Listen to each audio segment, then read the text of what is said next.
good? Welcome back to another episode of the Henny Nice Podcast. As always, I'm your host, your brother Jay White, coming to you live from the crib. uh, yeah, man, coming to you live from the crib. Had to bring it back for the one time, the old Henny Nice days for sure. Shout out to Kazi Society. New important dope things are coming, man. So I'm really looking forward to that. Can't wait to see what's coming. But as always, shout out to Jamie. Um, yeah, looking forward to those new dope things and gonna do some changes with the podcast for sure, man. Definitely gonna add some spice to it for sure. But church announcements, Henny Nice merch. Click the link in the show notes that'll take you to the Henny Nights merch store. You can get your tees, your hoodies, any type of Henny Nights merch that you're looking for. It is there. So make sure you check that out. Click that that link tree link. And yeah, continue to support and show love to the podcast. I greatly appreciate it. And I'm looking to drop some new different types of merch too.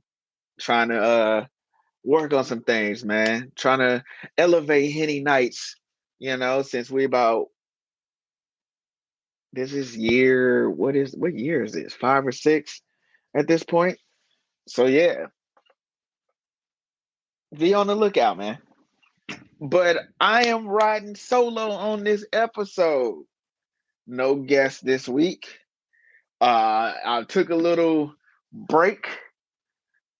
Um life be lifing, figuring life out. Trying to just flourish out here, man. Trying to simply flourish out here. But yeah, last time I had a podcast episode. Shout out to Keisha and Omi, who I will be having back at some point. And then I just, took some time, took a break. Um I turned 34 in January, and life has a way of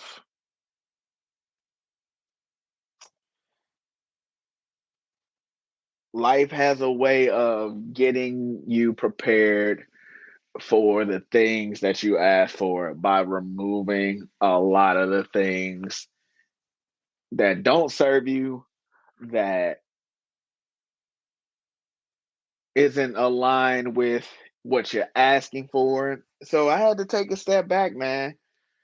This particular part of life is just new chapters all over the place. All over the place. And I consider myself a spiritual person. Um and it's crazy the things that you pray about, that you ask for. You need to be absolutely ready for what's to come with that. Now you have to do your part in doing the work, and continue to pound the pavement, as I like to say out here. But when you ask for things, make sure you have the capacity to hold up your end of the bargain.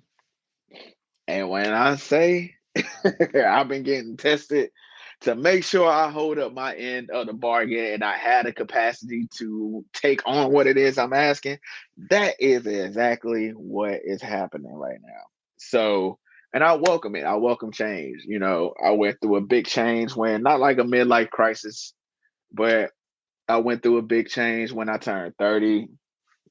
The way I operated when I was 20 to 29 no longer served me when I turned 30.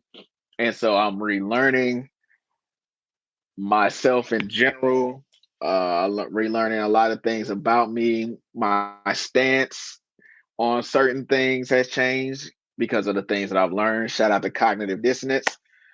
Um, and being able to adapt to shit the way things are and the way things are going. And yeah, just stepping into what I deem to be um, manhood, versus what society would rather have me believe, whether that is feeling emotions or just not feeling like I got it one specific day and not beating myself up for it and just being like, okay, today is just a rough day. Acknowledge that, what may have triggered you and you don't know that it triggered you. Take a look at what happened throughout the day and see why it may have gone left or why you're feeling blah on this specific day. Or, just basking in the people around me. I got a solid, real solid friend group around me. And, we've been really big on showing each other love lately, which is a beautiful, dope thing because, a lot of people are unfortunate to have that. So I'm really, just basking in that and basking in this new chapter. And, it's on the bigger and better things. Um, Another thing that has been really true is like, yo, my 30s, I have more access and more funds to do a lot of the things that I wish 20-year-old me would have been able to do. But I do look at it like I'm just getting started. I definitely look at it like um what I was thinking my 30s were gonna be in my 20s, the when you think like life is really like it's gonna get boring, it's gonna like die down or whatever. It's been the complete opposite. It's been the total opposite. I have thoroughly enjoyed my 30s thus far, even with the trials and tribulations and the bullshit that life be trying to, throw my way and stuff like that. I've definitely enjoyed it. Um, having more having more money has a lot to do with that, of course. But yeah, it's been dope to see just, who I'm becoming and the things I want and the things that, have changed about me and the things that no longer really do it for me. So I didn't get really get to say that, the last few episodes, coming off my, about my birthday or whatever. But yeah, I did a lot of thinking, and I ran her and specifically like trying to be present more, not necessarily as a creative or just a thinker who can overthink from time to time, not trying to be so uh cognizant of planning out every single detail and just being present more because not am I only getting older. Like loved ones are also getting older. Time seems to have sped up a little bit. So, I try to be in those moments more and, not think about, not saying I'm not responsible or negligent to, my future and future plans and what I want to accomplish, but like, yo, like acknowledge where I've come from and acknowledge where I'm going by also staying present and just soaking it all in, man. And I ran across a post on Instagram, basically the concept of like life is like that machine that you are hooked up to that monitors your vitals when you're in the hospital. If it's just flat, you're dead. But when you see it beep up and down, being up and down, and then you're experiencing things, and that really stuck to me. Hi, one thing about me, I do not want to be complacent. I do not want to remain complacent.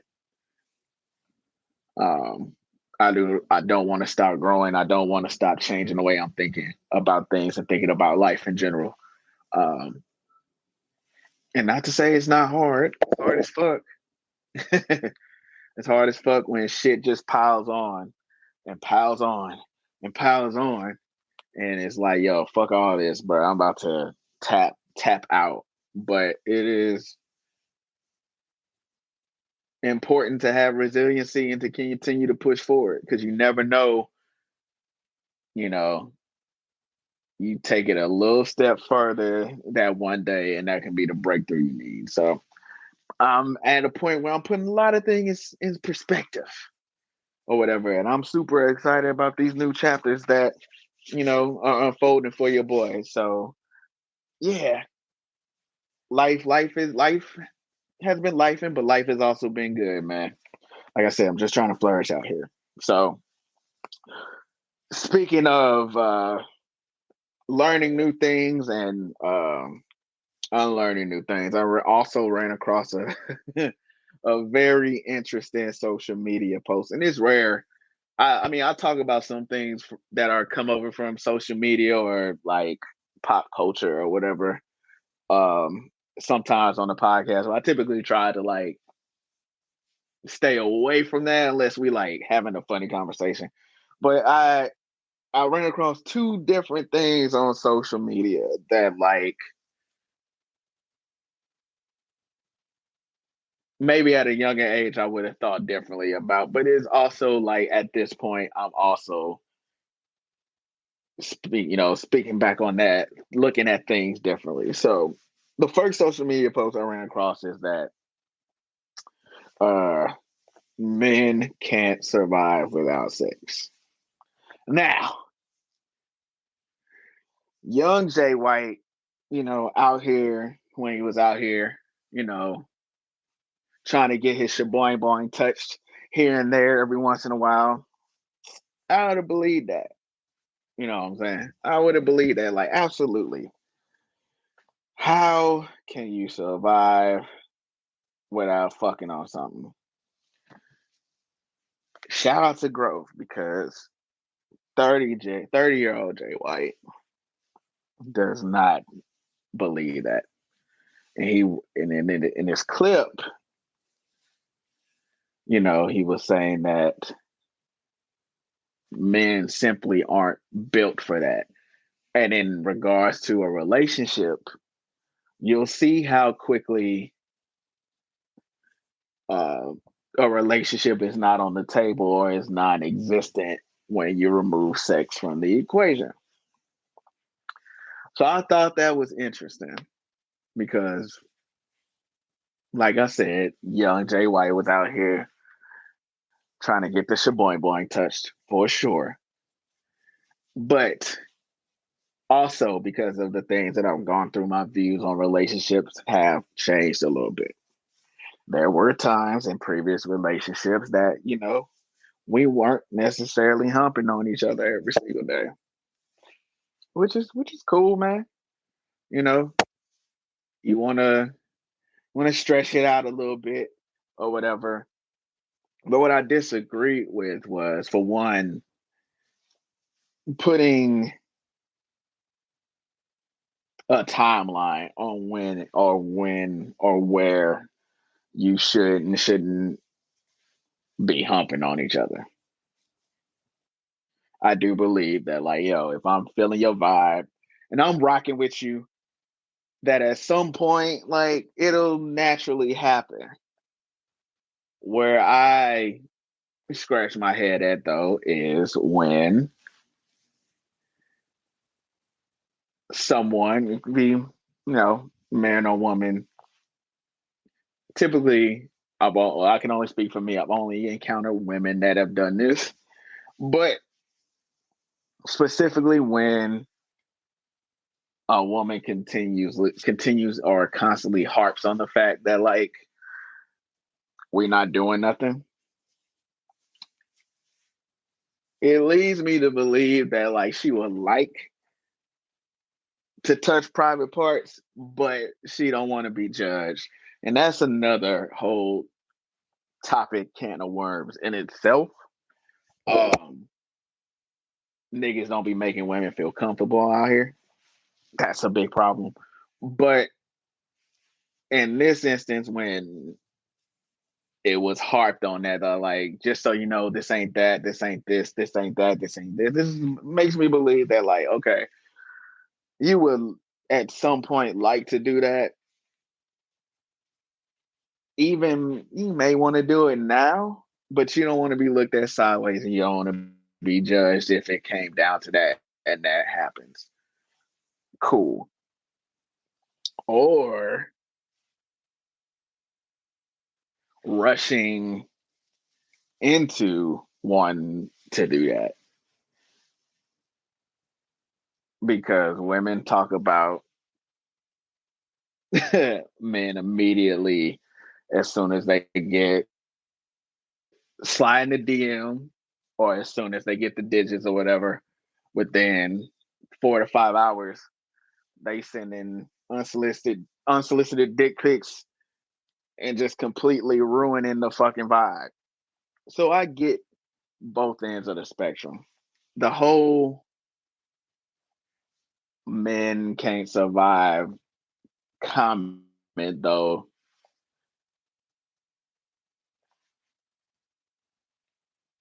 it like almost absolve niggas of accountability. Like, niggas. Let me not generalize, and that's also another issue I have with the topic at hand. But niggas can pick and choose when and where to not be so goddamn horny. You don't have to be all the time. You don't have to be a fucking animal all the time. You don't have to be a dog in heat all the time and wanting to fuck on everything. So I didn't agree with that. And again, it almost seemed like he wanted to skate by accountability. So I didn't necessarily rock with that aspect.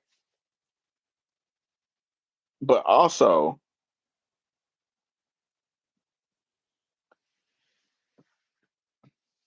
I don't know about y'all, but I would feel some type of way if I got into a situation with a young lady or whatever, and she wants to wait.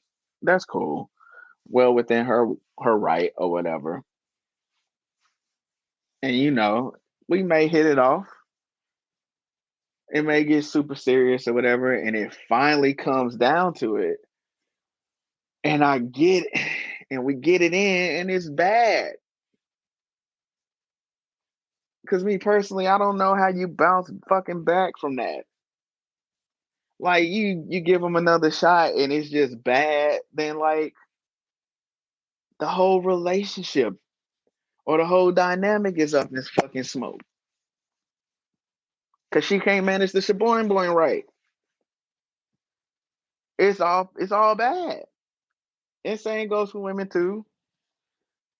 You may hold out and you really like this man, and then it come down to it the get crack session, and he's trash. So it's like, what do you do? What is the point? It's like, what is the point? What was the point of putting the timeline on it? Like, if you want to see the merch, want to see what the merchandise is looking like, go for it. As long as it's mutual, long as it's consensual, what are we waiting for? I don't know. But I didn't like the fact that, like, it seemed like a generalization. It, like, yeah, niggas can't control their horny. Niggas need to learn how to control their horny. Niggas, motherfuckers need to. If we start shaming motherfuckers for being so horny online again, I think it'll be a the internet. It might be a better place for it. It still have a lot to clean up because it's the fucking internet, and the internet is crazy as fuck. But two things for sure that I believe in. One, start shaming niggas for their weird ass kinks. Cause they be on TikTok and Twitter and all types of stories on Instagram and shit with motherfuckers divulging information about themselves that, like, even if you pop my kneecap out of place and shot me on some John Wick shit, I'm taking that to the grave. A little bit too open, bro. King shame, motherfuckers. And also, I'm also all for slapping motherfuckers. Some motherfuckers just need to get hands put on them. Point blank, period. Bring those two things back. I think we have a good start. You know, niggas used to how niggas used to duel when you had a problem back in the day in the west, like in the western times. You challenge a motherfucker to a duel, and y'all meet outside the saloon or whatever. Yeah, bring back duels. Bring back duels. Motherfuckers say some kinky shit in public. Like, nigga, I challenge you to a duel right now, nigga. You too horny in public, nigga. Get this nigga out of here. I'm all for it. And then on the flip side, I see another social media post. Shout out to TikTok. And some of it might be tongue in cheek. I'll give it that. But I do think, unfortunately, more oftentimes than not, motherfuckers really believe the goofy shit they say. Like the whole men are sassy era we are in, calling men sassy for not tolerating bullshit, um, calling themselves the prize. Like a nigga can't have self esteem about himself. And you be like, yo, I'm a good catch. That's sassy. Um, some man disagreeing with a woman. Somehow that turns into uh, oh, you like to argue with women, you sassy for that. Like, where are we at with it, bro? We went to, niggas ain't shit to now we niggas is sassy era. Like, we can't win for losing at this point. And sassy is just another word, to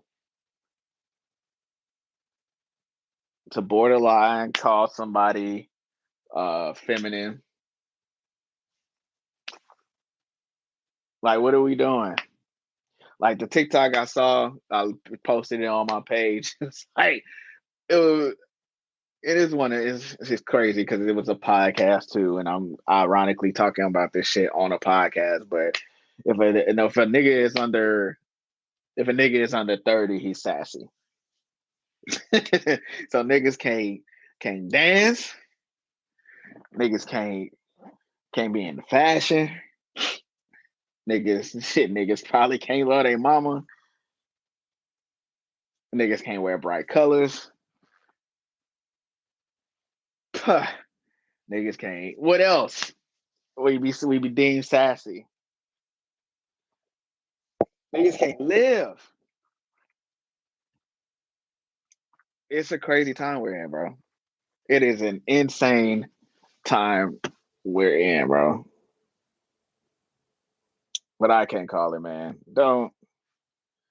At the end of the day, don't listen to none of this internet shit. Do you, be you, or whatever. And fuck if they like it. Somebody gonna like it. Somebody gonna love it. But do you be authentic to you, man?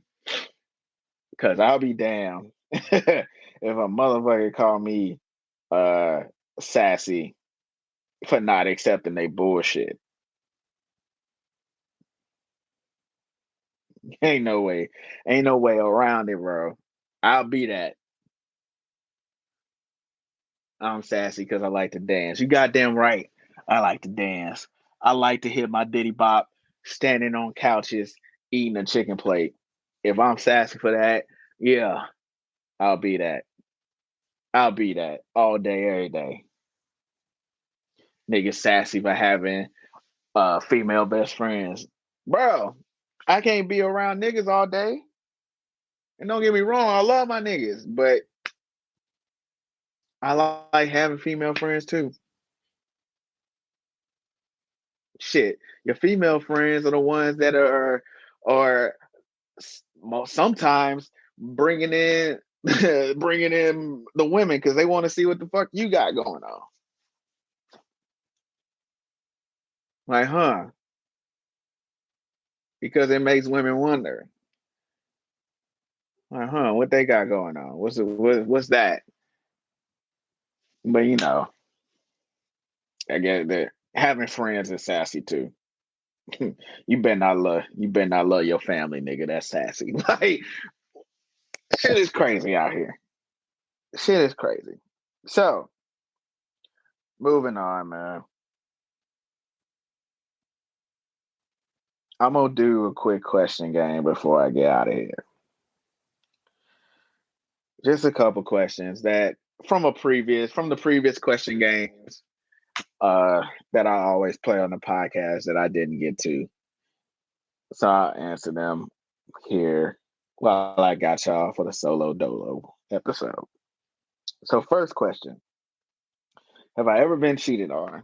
Yes. Yes, I have. And I caught her.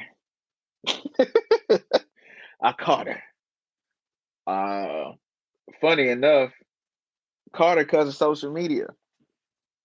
Fucking caught her because of social media. Um, and caught her with caught her with a nigga she told me not to worry about, who ironically is one of my who ironically is one of my uh close close friends, the father of her children. Caught her hugged up with this nigga. And her friend was stupid enough to post that shit on Facebook. Hugged up, whatever. I think she was even driving to drop this nigga off to work or some shit. I'm like, bro, are you fucking serious? Like, that's one thing about me. Like, one, I don't like being lied to because I'm like, bro, you can't explain that particular situation to me, no way, because that shit just looks weird. But I don't feel like I present myself in such a way where you have to fucking lie to me about anything. Like, I don't really judge unless I'm king shaming you on some wild shit. But for the most part, I don't really judge. But like, sat up here and told me not to worry about this nigga, and like you dropping this nigga off to work, like, and then your dumbass friend who was with you posted it on Facebook. You didn't think I was gonna see that when I logged in? Like, this is before the algorithm was all fucked up. So like, you saw everything.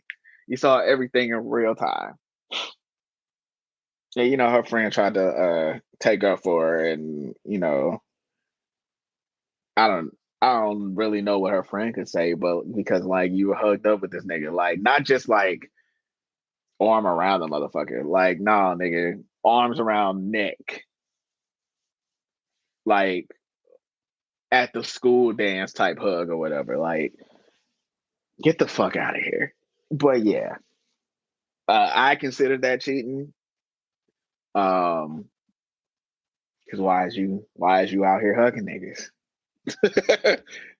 Why is you out here grabbing niggas around the neck and hugging them? I do not know. But yeah. And then once you lie to me, it's like I can't really fucking trust you. I have to then side eye everything you fucking do. And I don't fucking want to live like that. So it's just better if we cut fucking ties. So fuck out of here. You're done. Um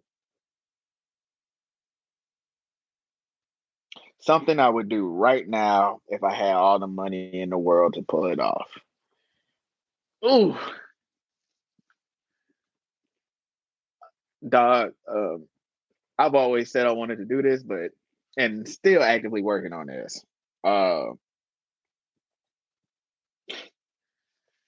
I want to create a space that tells slash amplifies the messaging in regards to advertising or marketing um, when it comes to people of color. Whether that looks like um, agency, behind the scenes interviews, editorials, whatever that looks like, of just the way people of color, black, brown, Hispanic, how we're marketed to. Because these rooms now that I'm on the other side, these rooms, bro, they are just not diverse. They're not tapped into the cultures of a variety of different people. They only see it through the lens of what they see through. Most of them are white men and white women. So they have no idea about the experiences, the authenticity behind things. They just don't have a fucking clue. So if I can impact, whether it be the boardroom or shit, building my own boardroom and inviting others at the table to the table to have an impact, that's something I would do if I had all the money in the world to just drop and focus everything on that. That's something I would definitely look at, and actively looking at. So seeds have already been planted with that. Something you want to accomplish this year that's out of my comfort zone. So I've been saying this for a while, and like shit keeps coming up. But this month, or probably the start of April, I'm taking up electric guitar lessons. I found a place that will teach me how to play, and I'm out here with it. So when you start seeing me serenading motherfuckers, serenading women to the sounds of my electric guitar on my R&B shit, just know that I spoke that into the universe. But I've been wanting to learn how to play electric guitar for the fucking longest. And now I actually like have the time to actively do that for real, for real. Like I was supposed to start shortly after my birthday, and then, like I said, life be life. But I have the time now to do it, and I'm gonna fucking do it. And I'm excited as shit about that. So yeah, I'm looking forward to that as well. Are you gonna come out with new Henny Nights merch? Yeah, I am. I am. I'm actively planning on coming out with not just the logo tees, but other type of tees. I just gotta find t-shirts. I just gotta find a vendor that I can do it through, so I can do it. Because a lot of people had commented me on I had a t-shirt made for this event last summer, which was that nigga Kanye when he was at the VMAs with Amber Rose, and he was going off that Henny, and he was walking around with that Henny bottle or whatever. So I had a T-shirt of that made, and a lot of people like that shirt. So like I'm thinking about making more of those, and pushing it like a limited release or something like that if people really want them. So I am absolutely thinking about that. Um, yeah, I think that's it. Because I'm closing in. Yeah, I think we good, man. So, um, like I said, man, um, I appreciate everybody supporting the podcast, continuing to listen to the podcast. Um, I know I took a little break. A big thing for me is that, when I feel like I need to take breaks, I take them. And also, like, living life, which is why the podcast is also bi-weekly. Because, yeah, a lot can happen within a 2 week span. So when I come back with a new episode, I have something to talk to y'all about or whatever. Um, and also have stories to tell y'all for real. So, yeah, as always, man, I appreciate y'all for listening. Make sure you share the podcast, subscribe to the podcast on whichever platform you're listening to it on. When you see the show social media posts, share them. Yeah, man, and just continue to show love, man. Like I said, all I'm trying to do out here is flourish, man, and y'all are helping me do that. So as always, I appreciate y'all love and support. And until next time, I'll holla at